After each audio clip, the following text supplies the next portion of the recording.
Hello, everyone, and welcome to another edition of Mark Isaac Butter Presents. Today we have a very fun show. Dan Slyker, who lives in Massachusetts, is a country singer. I used to say country western, but I think you prefer country singer, right? Yep. Okay. And he's been doing it for more than 10 minutes because I looked at two or three of his albums. He's got, it looks like three to me, but maybe it's two. But he's been doing this a long time. He plays piano, he plays guitar. He's got a group called the Sellouts. They have a very fun new album out. Just wild stuff. I'm going to be asking him questions just like I always do, folks. So let me go over to my questions and we'll get going here. Dan, tell us a little bit about you as a person. Like, where did you grow up? What kind of education did you have? That sort of thing, just to get us familiarized with you. Well, my parents met in Vermilion, Ohio, a place you're familiar with, I'm sure. I've heard Right, a little birdie told me, and right. they got they got married pretty soon after high school, and my dad went into the Coast Guard, so they started their adventure pretty early. I was born in Miami Beach um, when they were really young parents, and I don't remember much about that place, but I moved a bunch of places in Florida, Virginia, New Orleans, Puerto Rico.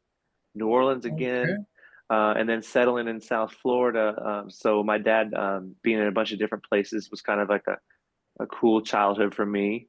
I ended up okay, settling, like I said, in Florida, went to high school there, and that took me to Tampa, where I went to the University of South Florida and majored in music.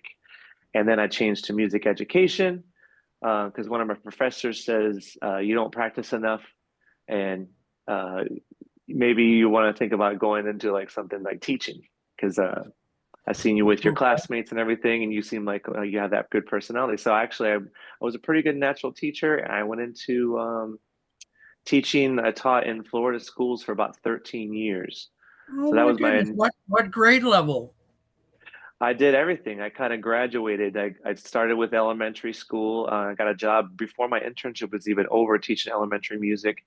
And then I taught middle school for 10 years, and then I taught high school for 2 years. Hmm. So I kind of did it all. Well, yeah. Wow. That's good stuff, man. You were quite accomplished, and I hear that at when you're not doing your regular music, you're playing piano. You said somewhere at a nightclub or what? Yeah, I play piano in a nightclub. That teaching part was like the first part of my musical life. And then I walked into a bar in Tampa called Howl at the Moon. And it's a dueling piano bar, and I just watched Okay, these guys go back and forth. They were taking requests from the audience, and they were playing, and weren't just playing the song. They were kind of being interactive, where you can sing back with them, and they would tell a joke about it. They get right. people involved. And I said, I really love this. This is really fun. I want to do this. But the problem was I wasn't such a good piano player. I was mostly a drummer at that point, so I had to get Okay, I mean, I knew everything about it because I knew all my music theory and stuff because I went to college yeah, and I had a music ed degree, but I had to kind of get you know, the get pretty good at like barroom piano. So I practiced for about a right. year and I auditioned for that job and I got a job playing there. And then from there, I heard they were opening one in Boston and I always wanted to live in the Northeast. So I auditioned for that Oh, job and I got that. And I've been doing that since 2010 here. oh my God. Hey, I like that story. That's good stuff. Wow. So that's pretty cool. South Florida. Uh, okay, and we know that music is your full time occupation because you have your band. Are you considered the leader of sellouts or what? Well, the thing is, my latest album is sort of like a fantasy. It's sort of like a Right. mock Radio show. variety show. And so the Like band The a Sellouts, Garrison Keeler kind of thing. Yeah. yeah, and so the band The Sellouts and the band The Train Tracks are two bands that are fictitious bands on this thing, but everything's Oh, listed under me as Dan Slyker, and so I was just kind of making a couple of satire bands out of okay. that So whole thing. So yeah, what is your actual band called? You have a country music group, right or not? no, I just I go under Dan Slyker under the moniker of my own name, and then I hire I play most of the instruments myself. I did the drums, bass, and acoustic guitar, and I learned mandolin for this album, and that was kind of fun. Okay. And then I hire my friends to play like the fiddle and the really good electric guitar that you hear on there. Those are my pro Yeah. friends. Okay. And my friend Okay. Joe Grady played upright bass on one song. So yeah, that's kind of how I Oh, put it together. Yep. And it's a fun way yeah, to do it very because you can. I have all these talented friends. I can just call them up and say, "We just do everything virtually." I send them a thing, an audio thing, and they record something and okay. send it back, and we don't even have to get together. It's really cool. Wow. Yeah, that's today. I love that album. Called Sellouts and Train Tracks, right? Yeah, Is yeah. that the name? It was I super love that fun for thing. me to make. It's like a Garrison Keeler type show. Yeah, and I looked up I looked up one the name of one of the advertisers, the fake advertisers, to see if it was really real in Andover, and I couldn't find it. So I figured they were all made up, but I thought that would be interesting that music albums start having advertising in between songs. We're gonna have to see what happens with that. Well, it's sort of like, the old timey shows. Like if people watch Annie or something like that, they would do the radio Right. show and then they would do the Yeah. sponsorships and stuff like that. And I'd Yeah. always had these jokes about because there's an Andover near me and there's also one in Kansas and one in Ohio. And I didn't want to reveal which Andover, kind of make it like Springfield, like on The Simpsons. You don't know which Springfield Right. it is, Right. um, but I always made like a joke. Wouldn't it be funny if there was a karate place called Andover Fist and Yes. an aerial photographer place called Over Andover and Right. if there was an attorney named Andover and Andover, and I was just these things pop into my head, and so like I was like, well, let me work this into the thing. I need some material for this show, so And that guy, whoever played the MC guy, you did something very interesting, which you had him be more critical of you and your quote unquote band hmm than I would have suspected. That was an interesting writing choice. yeah. I wrote the character to kind of be.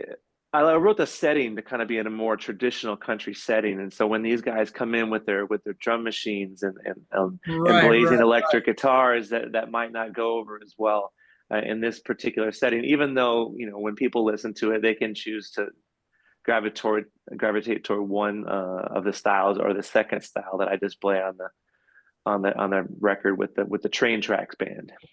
Yeah, I liked that whole album. I liked everything on it. There was one piece toward the end. I don't. It's not the last song, Patty, but it's one of the other ones where uh, it sounds like a Johnny Cash song. Yeah, yeah. So that was Two or called three Johnny songs. Cash Tattoo, right? Yeah. It's about a dude who gets a Oh, Johnny Cash tattoo and it gives him all this confidence and whatever. And oh, so I had I didn't read the title on that one. I didn't realize, but just to me, to my ear, it sounded like it because I grew up around country music, and yeah, I so wanted to make it we sound like that. That was just like a fitting sound. It has like a dedication to Johnny. okay. Mhm. So, where can we find your music? Where can we find your new album's name is again? Sellouts and Train Tracks. Okay, Sellouts and Train Tracks. And I also have And an old EP called 808s and Fishing Lakes. And yeah, it's yeah, and it's where you can find it is nowadays we don't go to record stores and buy new records is for the most part. A lot of people are getting back into vinyl, but everything is streaming now. So right. all the music is free, which is kind of like a nice thing. It's an easier way for musicians to put out, a lower cost way for musicians to put out their music, and it's a lower cost way for people to consume it. So people can you can get it to more people. The downside is that you would think you don't make as much money from selling CDs, but the truth is bands who are up and coming and weren't signed to a record label, they would have to spend a lot of money to print CDs and cassettes and vinyl and go out and sell them and hope to recoup and hope their CDs didn't turn into like coasters somewhere or just Right, sit in a right, box in their cellar. So right. it's kind of the same as it ever was. People just do the music to have as many people hear it as possible. That's all I want is just for as many people to hear the songs as possible, and hopefully a lot of them think it's fun and enjoy it, and that's that's a measure of success for me. Good. And you know, someday if you get bigger, you can do an album where people purchase it. I mean, Exactly. probably how Coldplay and other people started out, so I would think. Lots of bands So, did, yeah. yeah. So okay. So now just so I can say this to people, we can buy your music on Amazon Music, and where else could we buy it? That's true. Yeah, Amazon Music, you can buy it there, or you can also buy it on Apple Music, iTunes Store. Okay. Just in There's a case they lot of do want that MP4 or MP3, whatever, other whichever. people. Yeah, there's some others like secondary stores, but the main two are the iTunes Store and the Amazon Music. So yeah, it Okay. is available for purchase there if you want to have it. And Okay. Good, good. Okay, we got that. That's good. I really like what you're doing. It's fun, man. I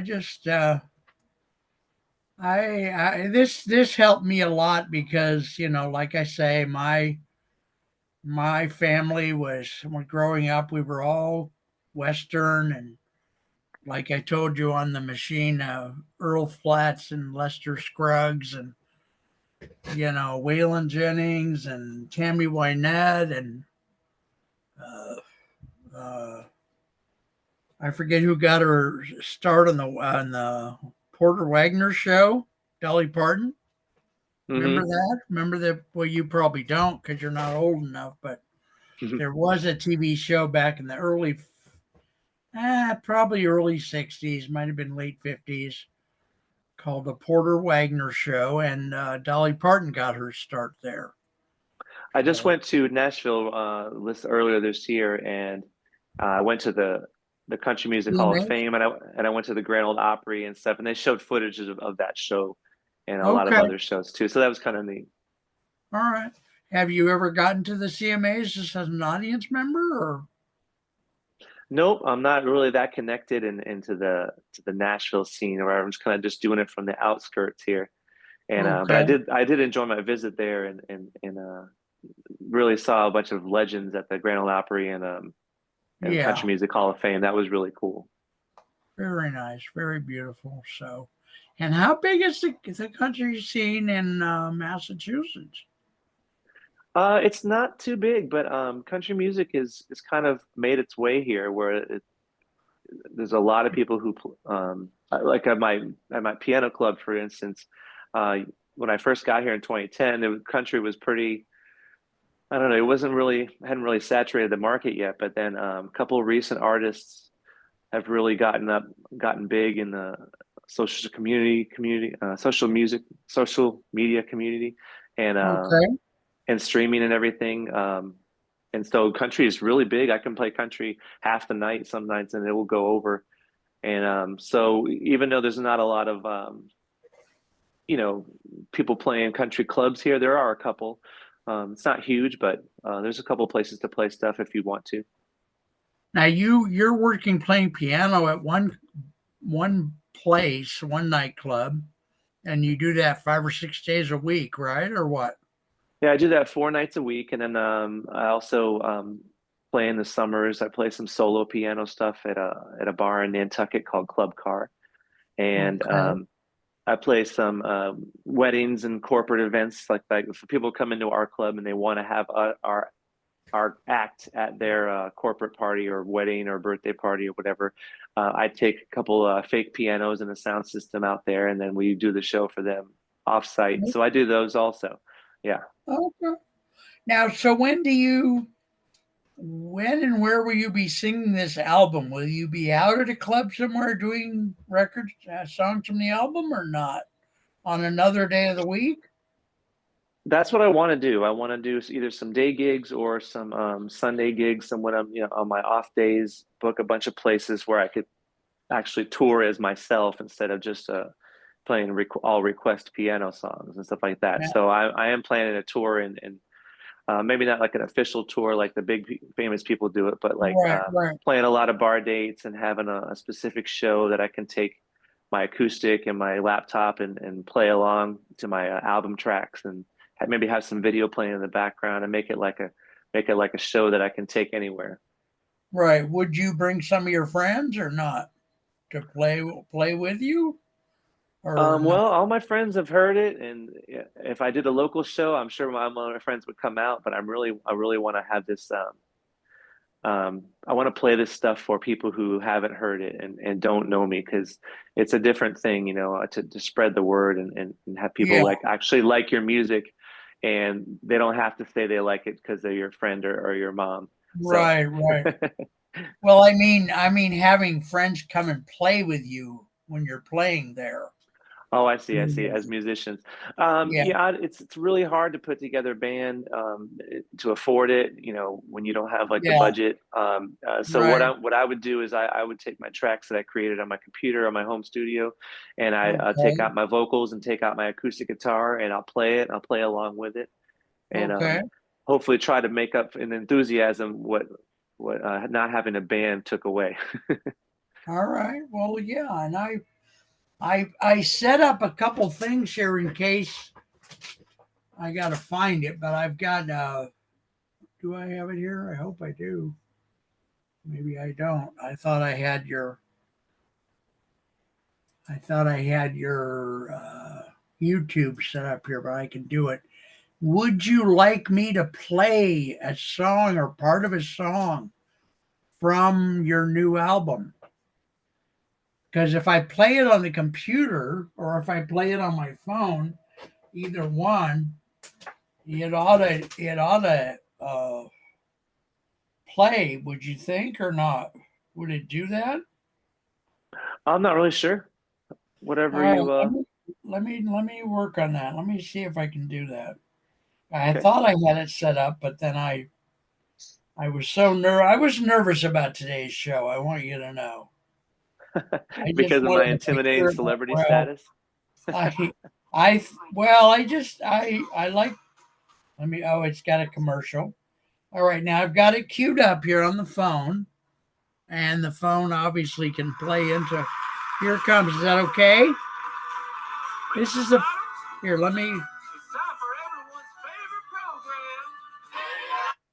So, ladies and gentlemen, we're listening to the first clip in Dan's new album, Sellouts and Train Tracks. And the show, like I said before, is set up like an old time radio show with fake commercials and all that. So the radio show is called Giddy Up. And so what you're hearing here in the beginning is rather than a song right out of the gate, you're getting the MC person. Okay. Can I play this, Dan? Is that okay with you or what? What do you think? Yeah, you set it up perfectly. That's perfect. Go ahead. All right. I just want to make sure we're doing what you want us to do. Broadcasting to you from the city of Andover and surrounding townships, it's Giddy Up, America's premier showcase for the latest and greatest up-and-coming singers and songwriters showing off what they hope are our next. That's Bixby. I love this. For your host, Morty O'Shea. I love this. I could do more, but I just think that's a hoot, man. I want to encourage people that your show's available for free on YouTube and Spotify as well, right? Yep. And And what Apple other Music. places for free? Apple Music. Apple Music. Yeah, that's if Okay, you're subscribers to those. So Amazon, that's three Spotify, and major Apple places. Music, you have to have a subscription to. If you Yeah. don't want to buy the subscription to Apple, you can get it on iTunes Store, or if you just want it for free, you can go on YouTube. But I suggest if you want to listen to it on YouTube, you go through my link tree and my sites. There's a collection on there that has it in order, because if you just look it up, it's going to play the skits out of order, which won't make sense and everything like that. And I can provide that link to you guys to provide on your show. Yeah, So give we can it to display us that. so we can put it in the put it in the show, in the links of And the. that's a link tree. So you basically click on one site and it's got everything. It's one-stop shop in there. You can click on wherever you consume music, you can find yours and just click right on it. And it's an easy thing to just bookmark and have access to everything the way you Oh, listen to it. nice. Okay. Now, what would you like to say? I'm going to have to go back and find the actual questions, but what would you say to someone who's new to music, or even not even new yet, who's thinking about being in music? What would you say to encourage them or help them decide if they want to commit a significant part of their life to music? Or what would you tell a person like that? Well, I'll do an aside about my doing piano job. I'm really lucky I stumbled into that kind of music because musicians are notoriously spending a lot of money, spending all their money on gear, driving a million miles away to play a show for a bar tab or for $50 or something, like being Right, underpaid for the amount of time that you put into becoming a musician. But right. the dueling piano circuit is really is pretty lucrative enough so that I could get a full-time job for it, and that's my only job. I do really well doing that as a job. But most musicians, and no matter how accomplished you are and how good you are, can have a hard time because our society doesn't really reward live music as much as they do like Very an much. athlete or something like that. So Right. I would tell the person, going back to your question, that don't expect to make a lot of money from it. Don't go if that part will come if you put in like all the hard work for it. And but I don't have to tell a musician that really. Musicians do it for the love. You could tell me that my job, no one's going to pay me for it forever, and I'll still do it. It's just something I Yeah. do for the love of it. But music today is easier to make than it ever has been with all the computer technology. But that also makes there's more competition than ever also. So Yeah. it's really Yeah. kind of balances out. Where the common thing left over on this when you do the equation is hard work, and that's the way it always has been. You got to really go after it. You got to really be present on social media. You got to really know how to work the landscape of streaming music, and you got to try to go out and get contacts. You have to play live. You have to spread your music to people who haven't heard it, who don't hear the music, don't buy CDs and stuff like that anymore. You Right. have to like really get it out there. That's what I would say. It's hard work, no matter if it was 1970 or 2024. Yeah. Just got to keep Yeah. after it. Right. And practicing is, so, physically practicing. I mean, I didn't even talk about that part. Obviously, I was just assuming someone had already practiced and dedicated their yeah. life to it, and they're at the point where they want to do something else. But yeah, obviously, yeah, is you can get YouTube lessons out there now, and you can work and work and work. And if you don't eat, sleep, and breathe music, you're probably not going to get to the point where you can do something, and Right. significant. So, but that's not the kind of thing you'd have to teach people to do. They just do it or they don't. It's either born Oh, into them or it's not. yeah. Yeah. Now, I would like to consider doing another show with you. I think there was my timer.